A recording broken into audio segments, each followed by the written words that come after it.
मेरा नाम जैक है और मैंने कभी भी भूत प्रेत वाली बातों पर विश्वास नहीं किया जब तक मेरे छोटे से शहर अलाबामा के मैकडॉनल्ड्स में यह भयानक घटना नहीं घटी।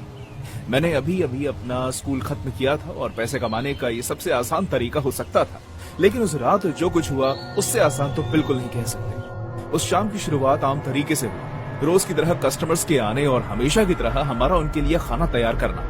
Fries, burger, patties, buns, ice cream और फ्राइज। गुस्से वाले कस्टमर से माफी मांगना जबकि हमारी कोई गलती हो भी ना। कुछ ऑनलाइन ऑर्डर्स और जैसे ही आप आराम से बैठकर टिकटॉक की कुछ वीडियोस देखने बैठो और फ्राइज। और जैसे ही रात बढ़ने लगी और कस्टमर्स का आना जाना कम हुआ तो मेरा ध्यान किसी पर आकर्षित हुआ। एक औरत जिसने फटा हुआ रेनकोट पहना हुआ था।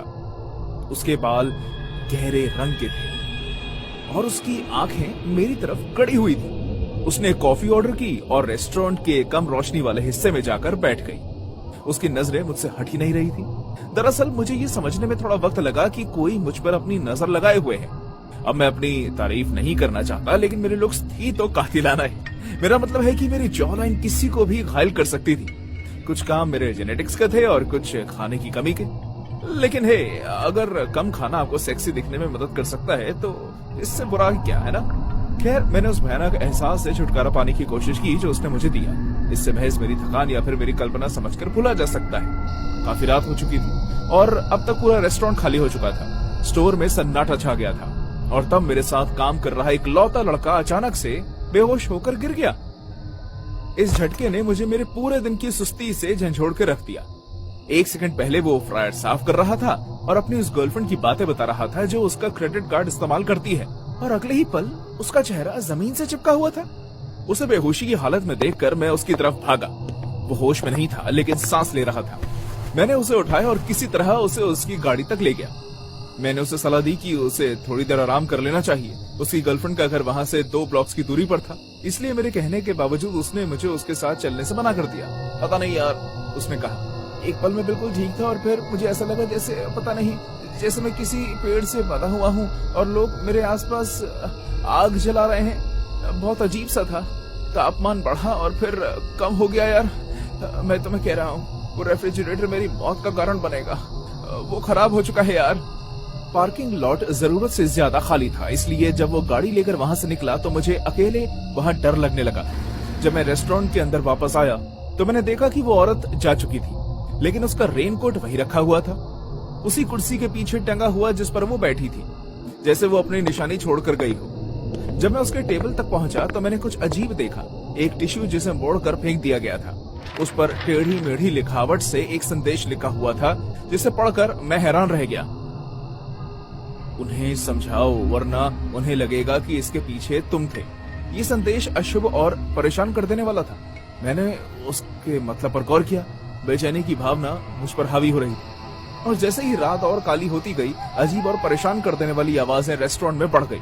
उसकी शुरुआत हल्की आवाज से हुई, मदद के लिए गुहारें, ऐसी आवाजें जो एक ही बार में कहीं और से और हर जगह से आती हुई प्रतीत हो रही थी। और फिर एक चीख सुनाई दी, मदद की पुकार करती चीखें जिसने खाली रेस्टोरेंट को डर में भर दिया था।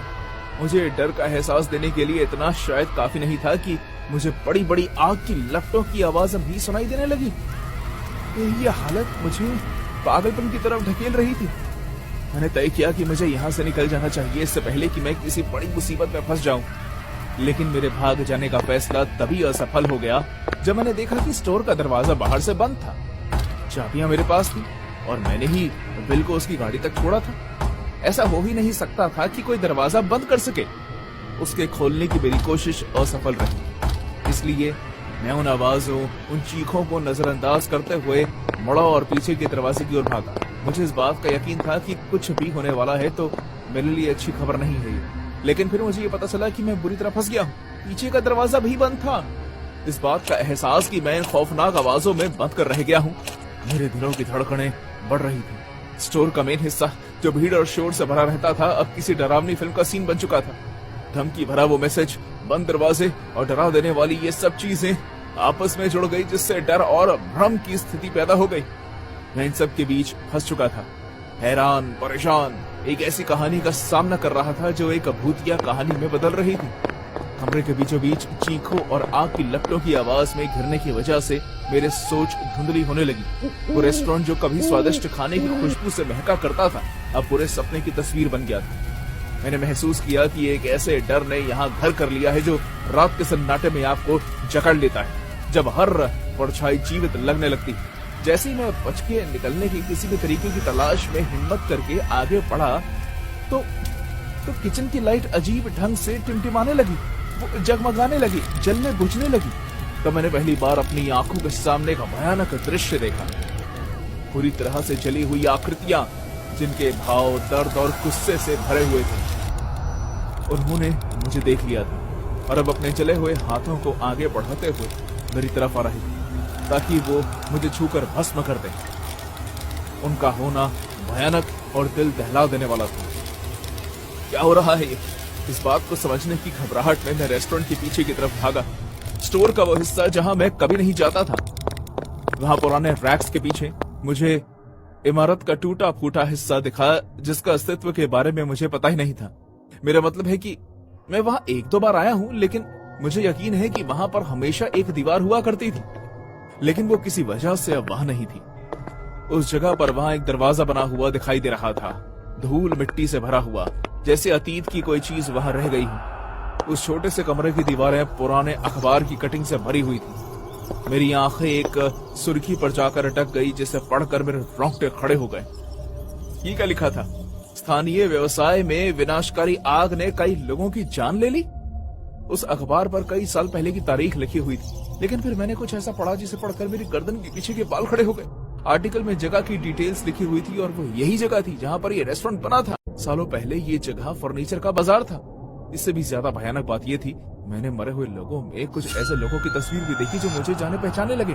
तस्वीर में बना चेहरा उस प्रेत से मेल खाता था जो मुझे डरा रही थी। इस एहसास ने मुझे कुछ इस तरह जगाया जैसे मुझे कई सारे पत्थर मार गए।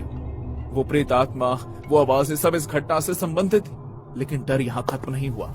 जैसे ही मैं वापस आया, वो आत्मा और भी ज्यादा गुस्सा करने लगी।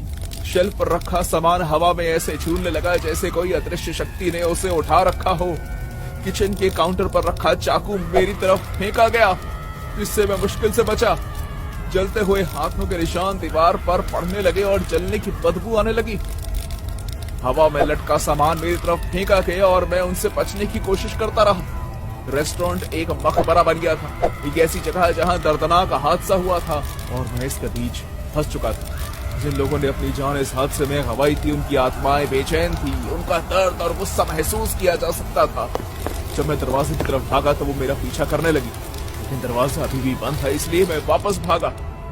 इन सब के बीच मैं कुछ और खबरों पर आकर अटक गया, जिसने इस हादसे के एक और रहस्य का खुलासा किया। अफवाह थी कि यह आग कोई हादसा नहीं बल्कि एक सोची समझी साजिश थी। उस वक्त इस जगह के मालिक मिस्टर सैंडर पर इंश्योरेंस के पैसे हथियाने के कारण से आग लगाने का शक था, लेकिन इस बात को कभी साबित नहीं किया जा सका। इन आरोपों ने हादसे पर काली चादर डाल दी। स्टोर के अंदर का वातावरण दोबारा बदल गया। अचानक तापमान गिर गया, जैसे अंदर की हवा को खत्म किया गया हो।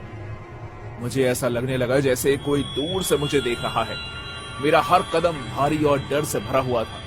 रेस्टोरेंट की दीवारें मेरे लिए बंद होती हुई दिखाई दे रही थी। अखबार में पीड़ित लोगों की तस्वीरें जैसे मुझे घूर रही थी। और फिर उसके बाद ये हुआ।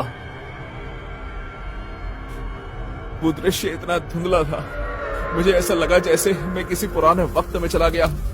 मैं खुद को जली हुई फर्नीचर बाजार के बीच पाता हूँ। मेरे आसपास आग की लपटें थी। उस गर्मी में सांस लेना मुश्किल हो गया था।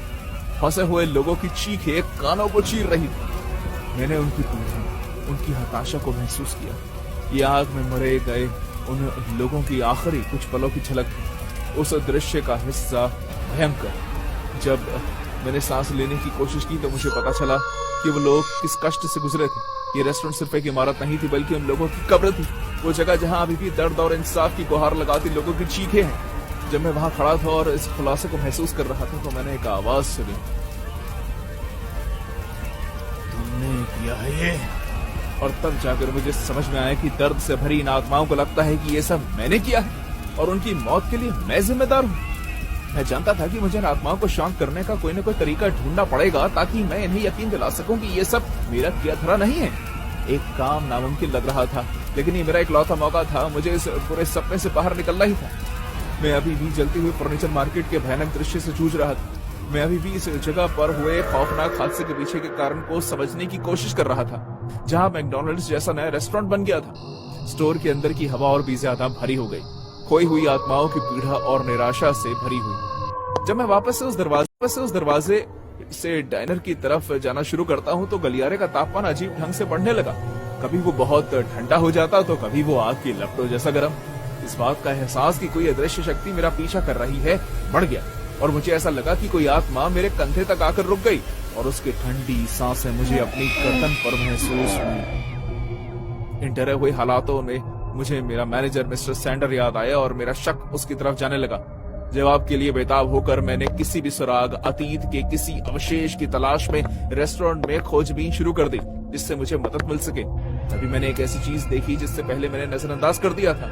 दीवार पर एक तस्वीर लगी हुई थी जिसमें मिस्टर सैंडर ने अपनी उंगली पर एक अलग तरह की अंगूठी पहनी हुई थी और उस पर एस लिखा हुआ था। और वही सेम अंगूठी मैंने उस लड़की के हाथ में देखी जिसने रेनकोट पहना हुआ था। रेस्टोरेंट, जो कभी चहल पहल से भरा एक बाजार हुआ करता था, अब दोबारा बना था और इसकी दीवारों के अंदर श्रापित अतीत की गूंज समाई हुई थी। उस हादसे की आवाज हर जगह सुनाई दे रही, यहाँ तक कि इमारत के ढांचे में भी। त्रस्त और बेचैन आत्माएं हर जगह दिखाई दे रही थी। उनका होना हर एक गुजरते पल के साथ और ज्यादा हावी हो रहा था। अचानक मुझे अपने सामने एक और दृश्य दिखाई देता है। इस बार वाला पहले वाले से और भी ज्यादा डरावना था। मैं एक बार फिर जलते हुए बाजार के अंदर था, लेकिन इस बार मैं भी एक पीड़ित था। मैं आग की लपटों की तेज गर्मी को महसूस कर सकता था। मेरे फेफड़ों में जैसे धुआं भर रहा था। निराशा और डर महसूस कर सकता था। मेरे आसपास बाकी लोगों की चीखें बहरा कर देने जितनी तेज थी। वो मदद के लिए गुहार लगा रही थी। मैं उनका संघर्ष महसूस कर सकता था क्योंकि सब कुछ खत्म हो गया था। जब मैं हकीकत में वापस आया तो सांस लेने के लिए हाफने लगा। मेरा दिल जोर जोर से धड़क रहा था। वो दृश्य इतना सच्चा और प्रभावशाली था कि मुझे वास्तविकता में वापस आने के लिए एक पल लगा। आत्मा मेरे जरिए अपनी कहानी बयां करने की कोशिश कर रही थी। जब मैं इन सभी बातों को समझने की कोशिश कर रहा था तो पीछे से डाइनर में हालात और बिगड़ते जा रहे थे। सामान अभी भी अलमारियों से बाहर उड़ रहा था। भूत प्रेत की दिखाई देना बढ़ता जा रहा था। दीवारों पर जले हुए हाथों के निशान कई गुना बढ़ गए थे, जो आग के भयानक हादसे को बार बार याद दिला रहे थे। ये तो साफ था कि इन आत्माओं ने मुझे कोई और समझने की गलती कर दी थी। शायद कोई ऐसा जो इस हादसे के लिए जिम्मेदार था। इनके गलत आरोपों का बोझ भारी था। न्याय और रिहाई की उनकी गुहार साफ पता चल रही थी। मुझे उन्हें अपनी बेगुनाही के बारे में समझाने, उनके गुस्से को शांत करने और उन्हें शांति पाने में मदद करने का तरीका ढूंढने की जरूरत है। रेनकोट में उस लड़की द्वारा छोड़े गए टिश्यू पेपर पर लिखा संदेश को याद करते हुए मुझे एहसास हुआ कि मुझे क्या करना है। संदेश था, उन्हें मनाओ वरना उन्हें लगेगा कि ये तुमने किया है। ये एक चेतावनी थी, यह इस बुरे सपने को अंत करने का एक तरीका। मुझे इन प्रेतों से बात करनी होगी, उन्हें ये समझाना होगा कि जो कुछ भी हुआ उसके लिए मैं जिम्मेदार नहीं हूँ। जैसे ही वो आत्माएं मेरे ऊपर चढ़ने लगी, मुझे उस लड़की के रेनकोट की याद आई। ये प्रेत आत्माएं बहुत गुस्से में थी। मैंने उस रेनकोट को ढूंढना शुरू किया और उसमें मुझे वो अंगूठी मिली जिस पर एस लिखा हुआ था। ये किसी पहेली के टुकड़े जैसा लग रहा था। अतीत से इसका कोई रिश्ता था, उस हादसे से भी और शायद मिस्टर सैंडर से भी। हाथ में अंगूठी लिए मैंने उस प्रेत आत्माओं से बात करने, अपना सच बताने और इस उम्मीद में कि शायद मैं उन्हें शांति पाने में मदद कर सकूं, मैं निकल गया। रेस्टोरेंट असाधारण गतिविधियों का भवंडर बन चुका था। यहाँ भूत प्रेत पहले से कई ज्यादा आक्रामक रूप से बाहर आ रहे थे। किचन के बर्तन ऐसे हवा में उड़ रहे थे जैसे कोई अदृश्य हाथ उन्हें फेंक रहा हो। मैं खुद को चोट लगने से बचाते हुए इधर उधर हिलने लगा। स्टोर के अंदर लगे हुए साइन और मेन्यू, जिन्हें कभी मैं अच्छे से पहचानता था, अब मुझे नुकसान पहुंचाने के लिए मेरे ऊपर फेंके जा रहे थे। इस तूफान के बीच सामने लगी खिड़की के शीशे पर संदेश दिखाई देने लगे, जो कालिक की तरह बिखरे हुए थे। ये शब्द मदद के लिए बेकरार गुहार थी, जिसमें बदले की कसम भी शामिल थी। ऐसा लग रहा था जैसे आग में झुलसी सभी आत्माएं हर तरीके से अपनी बरसों की दबी पीड़ा से मुक्ति मांग रही थी। इस बात का एहसास कि इन आत्माओं ने मुझे वो शख्स समझ लिया है जो इस हादसे से जुड़ा हुआ है, इस बात का बोझ मुझ पर बहुत ज्यादा था। उन्होंने मुझे अपनी रिहाई और बदले की भावना की चाबी मान लिया था। शायद इसलिए क्योंकि मैं इस श्रापित जगह में अकेला था। मुझे उस औरत के द्वारा लिखा गया संदेश याद आया, उन्हें मनाओ वरना उन्हें लगेगा कि ये तुमने किया है। ये एक चेतावनी थी, एक निर्देश जिसे मैं अच्छी तरह समझ गया था। जैसे ही मैंने अपने हाथ में एस नाम की अंगूठी पकड़ी, जो अतीत और हमारे मालिक मिस्टर सेंटर से जुड़ रही थी और उसकी एक साथ साथ उस औरत से भी रेनकोट पहनकर आई थी, मैंने अपना पक्ष रखने की तैयारी की। सभी आत्माएं मेरे ऊपर एकत्रित हो गई। वो गुस्से और दर्द में घूम रही थी। मैंने महसूस किया कि उनकी नजरें मुझ पर थी और उनकी आंखों में अपरूप का बोझ था। मैं वो नहीं हूं जो आप मुझे समझ रहे हैं, मैंने चिल्लाकर कहा। मेरी आवाज शोर में कहीं गुम हो गई, लेकिन फिर भी मैं उनके गुस्से को शांत करने और उन्हें शांति दिलाने की जरूरत से प्रेरित होकर आगे बढ़ता रहा। मैंने उन्हें समझाया कि आग लगने की वजह से हुई उनकी तबाही से मेरा कोई लेना देना नहीं है। मैं रेस्टोरेंट का सिर्फ एक कर्मचारी हूँ जो उनकी पीड़ा के बीच फंस गया हूँ। अंगूठी पकड़कर मैंने उनसे सच्चाई देखने की गुहार लगाई। अंगूठी एक प्रतीक था, अतीत का एक टुकड़ा जिससे मैं अनजाने में जुड़ गया था। मैंने रेनकोट वाली उस महिला के बारे में, उसके रहस्यमयी संदेश के बारे में बात की और ये बताया कि कैसे वो अंगूठी मेरे पास आई। उन सभी के बीच हलचल रुक गई। उनका रूप ऐसे टिमटिमा रहा था जैसे वो संदेश में हो। उनके गुस्से की सीमा कम होती हुई दिखाई दे रही थी, जिसकी जगह गंभीर जिज्ञासा ने ले ली थी। ये राहत का पल था, मेरे लिए उन तक आगे पहुंचने का मौका। मैंने उनसे ये समझने, ये पहचानने का अनुरोध किया कि मैं उनकी इस पीड़ा की वजह नहीं था। मैंने अपने डर और भ्रम की बात की कि ऐसे बुरे सपने में फंसने की बात जिससे मैं समझ नहीं पा रहा था। मेरे शब्दों में माफी और खुद को बेगुनाह साबित करने की भावना दिखाई। जैसे ही मैंने बोलना शुरू किया, मेरे आसपास का शोर शांत हो गया। उड़ती हुई चीजें थम गई, दुर्घटना होने का संदेश शांत हो गया और खिड़की के शीशे पर संदेश भी फीके पड़ गए। उन आत्माओं का रूप कम खतरनाक होने लगा। ऐसा लग रहा था जैसे वो सुन रही हैं। बदले की उनकी इच्छा ने सच्चाई को जन्म दिया। उस वक्त मुझे लंबे समय से खामोश लोगों के दर्द और पीड़ा को आवाज देने की शक्ति का एहसास हुआ। अपने दुख भरे अतीत से बंधी आत्माएं सुने और समझे जाने का मौका तलाश रही थी। रेस्टोरेंट की अस्त व्यस्त हालत के बीच घुटने टेकते हुए मैंने अंगूठी को कसकर पकड़ लिया, जो एक दुखद अतीत का प्रतीक था और अब वो मेरे वर्तमान का हिस्सा बन चुका था। आत्माएं अब हमला नहीं कर रही थी, बल्कि मेरे चारों ओर घूम रही थी। वो भ्रम से टिमटिमा रही थी। मेरे पास जो भी एहसास बचा था उसे इकट्ठा करते हुए मैंने आत्माओं से बात करना शुरू किया। अब मेरी आवाज उस रेस्टोरेंट में गूंज रही थी क्योंकि वह जगह शांत हो चुकी थी। मैंने उसे बाहर डाला, मैंने सबको बताया। ये शब्द एक महत्व से जुड़े हुए थे जिससे मैंने अभी समझना शुरू किया था। सभी आत्माएं अपनी जगह पर रुक गई। उनके बीच किसी भी तरह की हलचल बंद हो गई, जैसे वो मेरे द्वारा दी गई जानकारी को ग्रहण करने की कोशिश कर रही। मैंने कांपती लेकिन दृढ़ आवाज में समझाया कि मेरे डैड उस फर्नीचर बाजार में काम करते थे जो कभी यहाँ हुआ करती थी। वो उस हादसे का शिकार होकर इस आग में जलकर नष्ट हो गए, जिसने कई लोगों की जान ले ली। सालों बाद न्याय और बदले की आग में जलकर मैंने मिस्टर सेंटर की तलाश की, जिस व्यक्ति पर इस तबाही का संदेह था। बदले के उस पल में मैंने उसका सामना किया जिससे उसकी मौत हो गई। आत्माओं ने सुना। उनका रूप डराने वाला कम और हैरानगी से सुनने वाला ज्यादा हो गया था। एक एक करके वो गायब होने लगी। उनकी आभाएं हवा में उड़ने लगी। ये एक संकेत था कि उन्हें आखिरकार शांति मिल रही थी। ये जानकारी कि उन्हें पीड़ा देने वाला शख्स सैंडर अब इस दुनिया में नहीं रहा। उन्हें वो अंत मिला जिसकी उन्हें जरूरत थी। जैसे ही बची हुई आत्माएं गायब हो गई, रेस्टोरेंट भी अपनी पुरानी अवस्था में वापस आने लगा। दबा हुआ प्रभाव कम हो गया और उसकी जगह असली शांति छा गई। मैं अकेला रह गया। रात के खुलासे का बोझ मुझ पर भारी था। दरवाजा जो पहले से बंद था क्लिक करके खुला, मानो अग्नि परीक्षा का अंत का संकेत दे रहा हो। जैसे ही मैं रात की ताजी हवा लेने के लिए बाहर निकला, मैंने उसे देखा। रेनकोट वाली उस औरत को। वो मेरे पास आई। उसके चेहरे के भाव खुशी और दुख दोनों जाहिर कर रहे थे। उसने बताया कि वो सेंटर की बेटी थी। उसने ये भी कहा कि जब इससे पहले वो रेस्टोरेंट में आई थी तो उसे आसपास की आत्माओं से दुश्मनी का अभाव हुआ। वो उसकी पारिवारिक अंगूठी की तरफ आकर्षित हुई थी, एक अंगूठी जो कभी उसके डैड की हुआ करती थी। इस संबंध का एहसास करते हुए उसने एक योजना बनाई। उसने अपना कोट छोड़ा और बाहर से दरवाजा बंद कर दिया और एक ऐसा दृश्य बनाया जिससे आत्माओं को लगे कि वो निर्दोष है और उन्हें मोक्ष मिल सके। उसके काम हालांकि कठोर था, लेकिन उनमें मेरे डैड के साथ साथ बाकी पीड़ित आत्माओं को शांत करने की प्रेरणा थी। मैंने अपने अंदर चल रही अलग अलग भावनाओं को सुनने की कोशिश की।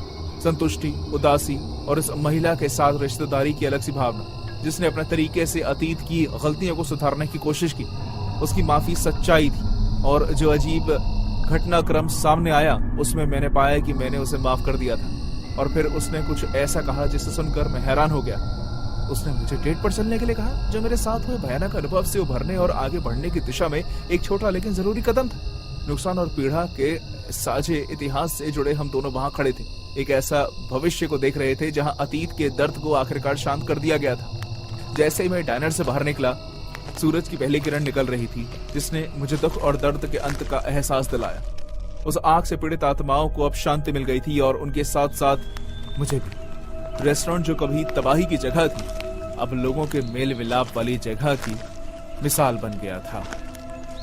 अब मैं बहुत खुश था, मुझे शांति मिल गई थी।